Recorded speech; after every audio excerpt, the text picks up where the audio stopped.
سيد الأولين والآخرين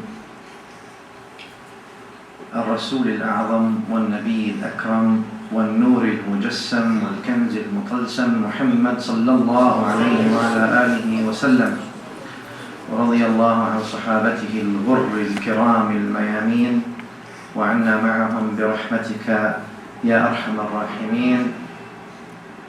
أما بعد، مولانا حضرة العلامة طارق نعيم، حضرات الكرام، السلام عليكم ورحمة الله تعالى وبركاته.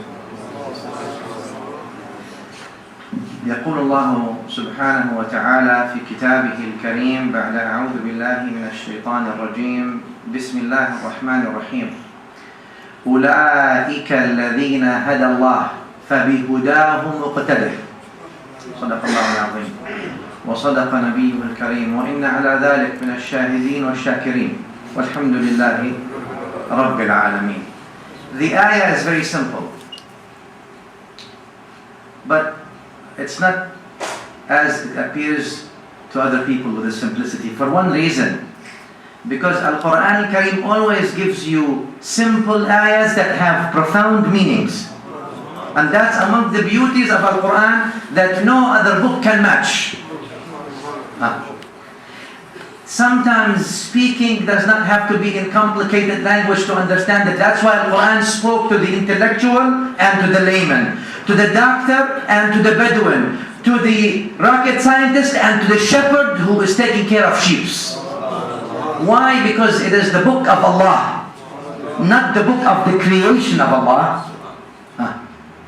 Therefore, Allah asks us many times in the Quran questions. Bismillah ar-Rahman ar-Rahim. أَفَمَنْ يَخْلُقْ كَمَنْ لَا يَخْلُقْ? Very simple meaning of the ayah. It means, is he who creates similar to he who doesn't create? Similar.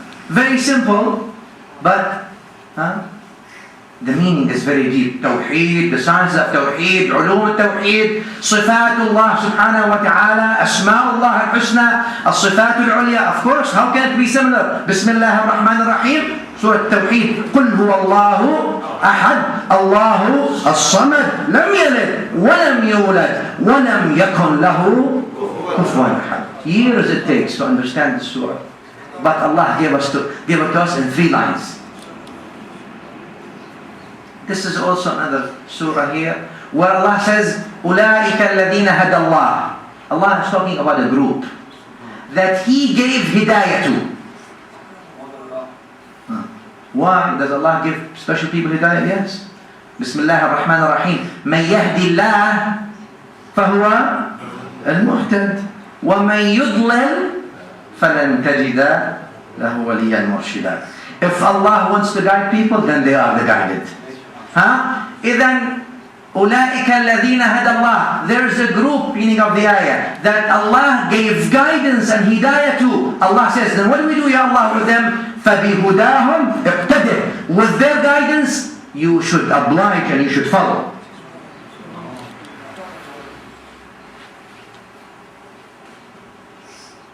Nobility and greatness has many aspects and many sides to it. To be great or to be noble has many sides.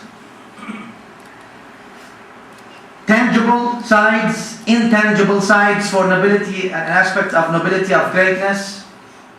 But when we allow ourselves with the permission to enter the rawdah of Imam Al-Hassan and to enter the spiritual atmospheres that surround the Seerah of Imam Al-Hassan ibn Ali wa Fatima bint Rasulullah sallallahu alayhi wa sallam, you will find yourself standing in front of a giant of not only the Islamic Ummah, but actually the entire humanity. Something that makes anyone with a decent intellect humble and standing with total respect in front of such a personality in front of him. Because of the Iman, this personality has reached the highest. And of the yaqeen has reached the top. And of the akhlaq is unmatched. And of the nur is a mass of nur lighting. And of closeness to Allah, it has surpassed. Nurun ala nur, yahdi Allahu li nurihi من يشاء أولئك الذين هدى الله فبهداه مقتدر. Those are the ones who Allah guided, and therefore follow their guidance.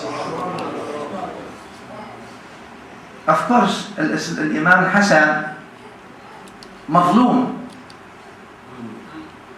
because even those who call themselves lawyers of Imam Al-Hassan, we see them oftentimes failing to mention Imam Hassan, though we believe that Ahlul Sunnah wal Jama'ah are the actual loyal group to Imam Hassan, and we are the loyal group to Imam Hussein, and we are the true lawyers of Imam Ali, and all Ahlul Bayt and As-Sahaba Al-Kiram radiyallahu ta'ala anhum. We don't see any contradiction between loving Ahlul Bayt and As-Sahaba radiyallahu anhum. We love them all. Both Ahlul Bayt on the right side and As-Sahaba on this side are both in our hearts. وَمَا تَوْفِيقِ إِلَّا بِاللَّهِ. Allah subhanahu wa ta'ala gives the tawfiq. From Allah as a tawfiq. Now, but Al-Imam Al-Hassan, we fail also. We as Ahl Sunnah, we fail. We come short to mention him and talk about him and learn from his massive seerah. Al-Imam Al-Hassan is an ocean of knowledge, an ocean of barakah, and you have to be careful when you step in that ocean if you don't know how to swim. Because the massive waves of blessings will cover you, but then you will be saved. But then you will be guided. Because there's always the Nur, and Nur al-Muhammadi will be carrying you around, taking you to the shore.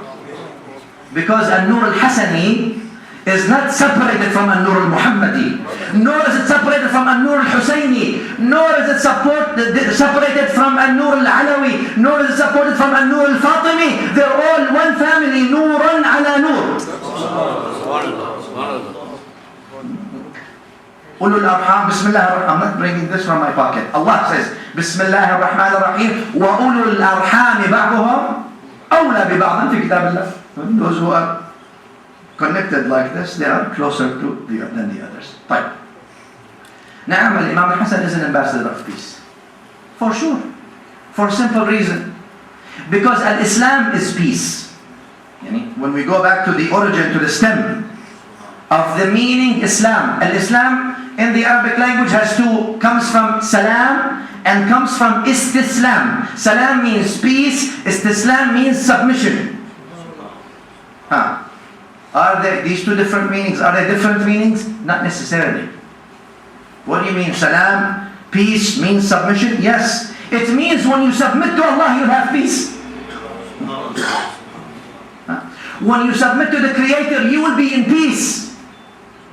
When you have inner peace, and it will show your outer peace. The reason Imam Al-Hassan is the ambassador of peace, because he is representing the continuous line of his grandfather sallallahu alaihi wasallam, presenting peace to the world. Oftentimes people confuse Islam with violence and terrorism. Of course, and that's exactly the opposite to the truth. Violence is not native to Islam, nor is it viable with its codes and ethics. Al-Islam came to give people life, not to take life away from them. Al-Islam came to give people hope, to give people growth, to give people opportunities, to give people happiness.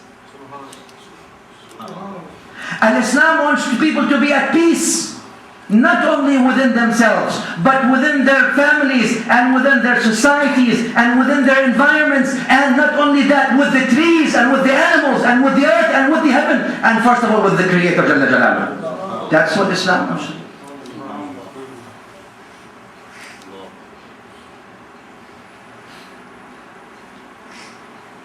When social scientists study great people, they always look at few things. First of all, they say, how can we study a person from a social scientist point of view? They say we study them, first of all, family effects. What makes up a human being? Well, the environment he was born in. Genetically, maybe some genetic patterns may affect him. When we look at Imam Al-Hassan, genetically, he is the son of Ali ibn Abi Talib. And his mother is Fatima al-Zahra. And his father